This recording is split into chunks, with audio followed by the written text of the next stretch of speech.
नमस्कार, हमारे छत्तीसगढ़ देख रहे हैं आप। खबरों का रुख करेंगे। रायपुर से बड़ी खबर है। डबल इंजन की सरकार शब्द के प्रयोग पर बोले हैं मुख्यमंत्री भूपेश बघेल। ये तो संघीय व्यवस्था है केंद्र और राज्य की। मनमोहन सिंह ने इस शब्द का प्रयोग नहीं किया, मोदी जी, शाह जी इसका प्रयोग कर रहे हैं। कर्नाटक ने इसको खारिज कर दिया है। क्या ये हमारा अधिकार छीन लेंगे? तो मुख्यमंत्री भूपेश बघेल ने केंद्र पर वार किया है। डबल इंजन की सरकार वाले शब्द के इस्तेमाल पर सवाल उठाया है सीएम भूपेश बघेल ने। उन्होंने कहा कि ये तो संघीय व्यवस्था है केंद्र और राज्य की। मनमोहन सिंह ने भी इस शब्द का प्रयोग नहीं किया, जबकि मोदी जी, शाह जी इसका प्रयोग कर रहे हैं। कर्नाटक ने इसको खारिज कर दिया है। डबल इंजन की सरकार, ये तो संघीय व्यवस्था है केंद्र और राज्य की। लेकिन मनमोहन सिंह 10 साल रहे प्रधानमंत्री, कभी उन्होंने डबल इंजन शब्द का प्रयोग नहीं किया। ये डबल इंजन की सरकार के प्रयोग इसी शासनकाल में मोदी जी, शाह जी, नड्डा जी ये सब करते रहे। नड्डा जी कर्नाटक में धमकी तक दे डाले। उसी प्रकार से हिमाचल में उन्होंने धमकी दी थी, इससे केंद्र से जो पैसा मिल रहा है वो बंद हो जाएगा।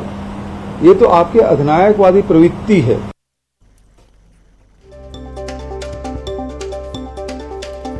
और न्यूज 18 संवाददाता ममता लांजेवार हमारे साथ जुड़ गई हैं। ममता, चुनावी साल में जहां भी कैंपेन होता है, बीजेपी या केंद्रीय बीजेपी डबल इंजन की सरकार का आह्वान करती है, हम कहें कि कैंपेन में बहुत जमकर इस्तेमाल करती है। तो क्या छत्तीसगढ़ में इलेक्शन या कैंपेन शुरू होने से पहले ही कांग्रेस ने काउंटर शुरू कर दिया?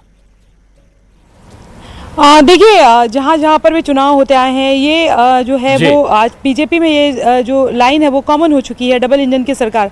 और यहाँ पर भी ये छत्तीसगढ़ को लेकर भी पिछले दिनों अनुर साहब ने कहा था कि जल्द जो है वो डबल इंजन की सरकार बनने वाली है और इससे जनता को फायदा होगा।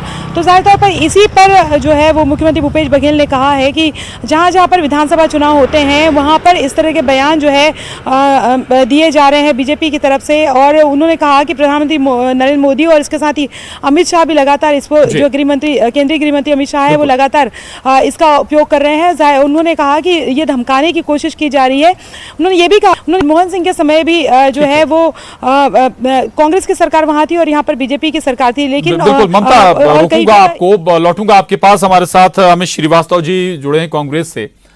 अमित श्रीवास्तव जी, ये तो भाई सियासी दलों का अपना अपना स्टाइल भी है कैंपेन का, भाई बताने की कोशिश की या कैसे राज्य का ज्यादा विकास हो सकता है अगर डबल इंजन की बात करती है बीजेपी। तो देखिए, लगातार आपको बता दूं कि बीजेपी का डबल इंजन पूरी तरीके से फेल हो गया है। और जिस प्रकार से हमारे देश के प्रधानमंत्री, जो कि हमारे भी प्रधानमंत्री, और हम सब उनका बहुत सम्मान करते हैं, लेकिन उनका ना मुखड़ा चला ना दुखड़ा चला। और आप देखिए, कर्नाटक की जनता ने जो कांग्रेस मुक्त भारत की बात करते थे, उनको दक्षिण मुक्त भाजपा कर दिया। तो लगातार आप देखिए, हम लोग कहते हैं ना कि भारत संविधान से चलेगा साहब, और this is the beauty of our democracy कि एक फेडरल सिस्टम के तहत होना चाहिए। तो जनता यहाँ जनार्दन होती है और मुझे लगता है कि जनता पे छोड़ना चाहिए कि कौन सी सरकार अच्छा काम कर रही है, किसे उसे जिताना है।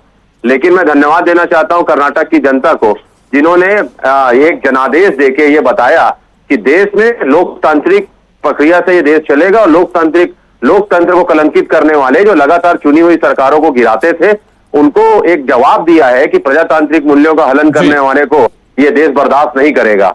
मैं आपके माध्यम से यही कहना चाहता हूं कि लगातार कर्नाटक की जनता को मैं प्रणाम भी करना चाहता हूं कि उन्होंने एक नया संदेश दिया कि अब मुद्दों पे बात होगी, ज्वलंत मुद्दों पे बात होगी, महंगाई पे बात होगी, रोजगार पे बात होगी और ज्वलंत मुद्दों पे बात होगी, इधर उधर की बात नहीं होगी। कितना इन्होंने किया नाटक, फिर भी इनके हाथ से चला गया कर्नाटक। तो लगातार आपके माध्यम से मैं यही कहना चाहता हूं कि ज्वलंत मुद्दों पे बात होनी चाहिए और जनता सारी चीजों को समझती है साहब, माइनॉरिटी ऑब्जर्वेशन में रखती है और अपने मताधिकार के प्रयोग से जनता ने ये जी। और मैं आपको बता दूं कितना दुखद पहलू है। आप देखिए कि मेरे आराध्य प्रभु श्री राम के परम भक्त बजरंग बली को जिस प्रकार से उन्होंने बजरंग दल से जोड़ने का प्रयास किया, हमने उसी समय कहा था कि प्रधानमंत्री जी को तत्काल अपने वक्तव्य के लिए माफी मांगनी चाहिए। तो ये सारा जवाब जनता ने दिया है कि तू इधर उधर की बात ना कर। जी, कर्नाटक का आप जिक्र कर रहे हैं। हर स्टेट की अलग कंडीशंस होती हैं, सियासत अलग होती है, अलग मुद्दे होते हैं, मसले होते हैं।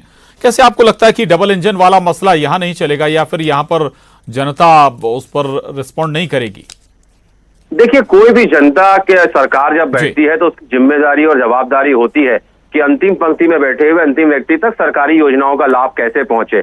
हमने यहाँ पर अच्छा काम किया और हम पिछले 4.5 सालों में छत्तीसगढ़ की जनता के लिए हम टेस्टेड और ट्रस्टेड दोनों हो चुके हैं साहब, और लगातार हम जनता के अनुरूप हम यहाँ पर काम कर रहे हैं। जनता की मूलभूत सुविधाएं का, जनता का अगर कोई समस्या होती है तो जनता उसका समाधान चाहती है। जनता इधर उधर की बात अब पसंद नहीं करती, और देश के जो चुनाव होते हैं, मुझे मेरा ये दीज आर माई फीलिंग्स की वो ज्वलंत मुद्दों पे बात होनी चाहिए, इधर उधर की बातों पे। अमित जी रहिएगा। अमित जी, मैं लौट रहा हूं आपके पास। मुकेश शर्मा जी हमारे साथ बीजेपी से जुड़े हैं। मुकेश शर्मा जी, भूपेश बघेल कह रहे हैं कि भाई आप डबल इंजन की बात करते हैं, ये तो संघीय है, संघीय देश है, यहां पर राज्य और केंद्र को मिलकर काम करना होता है, ये धमका रहे हैं आप? प्रशांत जी, संघीय व्यवस्था की धारणा को समझने की बात है, और ये शब्दों को लेके और अपनी नाकामियों को छुपाने के लिए इस प्रकार की बातें करते हैं। लोग समझते हैं कि जब दो प्रदेश में एक ही विचारधारा की सरकार होती, एक ही पार्टी की सरकार होती है, तो सामंजस्य से काम होता है, विकास की गति तेज होती है। अभी तो इनको काम करना नहीं होता है, अपनी नाकामियों को छुपाने के लिए पता नहीं कहां देश में क्या हो रहा है, क्या नहीं हो रहा है। अरे इन सब बातों को छोड़िए, छत्तीसगढ़ के अंदर में क्या हो रहा है इसकी चिंता करिए। छत्तीसगढ़ के अंदर में ये घोटाले के ऊपर घोटाले हो रहे हैं, इसकी चर्चा को दबाने के लिए लोग अब इससे पूछने लगे हैं, तो उनको दबाने के लिए, उनको गुमराह करने के लिए इस प्रकार की बातें की जाती है। अन्यथा सबको समझ में आता है कि दो डबल इंजन की सरकार का मतलब क्या होता है, इसको समझाने की बहुत ज्यादा जरूरत थी, सबको समझ में आता है। तो हमारे प्रवक्ता भाई भी समझ रहे हैं डबल इंजन की सरकार का अर्थ क्या होता है। चलिए, शुक्रिया मुकेश जी, न्यूज़ 18 से बात करने के लिए। अमित जी, आपका भी धन्यवाद। ममता लांजेवार हमारे साथ जुड़ी हुई थी, आपका भी शुक्रिया। तो डबल इंजन पर अब आर पार होता छत्तीसगढ़ में नजर आ रहा है। आगे बढ़ेंगे, रायपुर से ये बड़ी खबर है। धर्मलाल कौशिक का बयान आया है सुप्रीम कोर्ट से, ईडी को फटकार पर बोले हैं कौशिक, इस पर कुछ नहीं कहूंगा, छत्तीसगढ़ में लोगों को खुशी जैसा कोई माहौल नहीं है। तो धर्मलाल कौशिक का बयान है, सुप्रीम कोर्ट से ईडी को फटकार पर बोले, इस पर कोई रिएक्शन नहीं, लेकिन छत्तीसगढ़ में लोगों को खुशी जैसा कोई माहौल नहीं। सुप्रीम कोर्ट ने जो कहा है मैं उस बात को नहीं कहूंगा, लेकिन छत्तीसगढ़ में आम लोगों में कोई भय का माहौल नहीं है, बल्कि लोग खुश हैं। और खुश इसलिए हैं कि आखिर छत्तीसगढ़ में जल मिशन का काम क्यों नहीं हो रहा है, छत्तीसगढ़ में प्रधानमंत्री आवास क्यों नहीं बन रहा है, राशि कहाँ जा रही है, और जो राशियां निकल रही है तो लोग अचंभित है, क्या एक परिवार से इतने भी राशि निकल सकती है।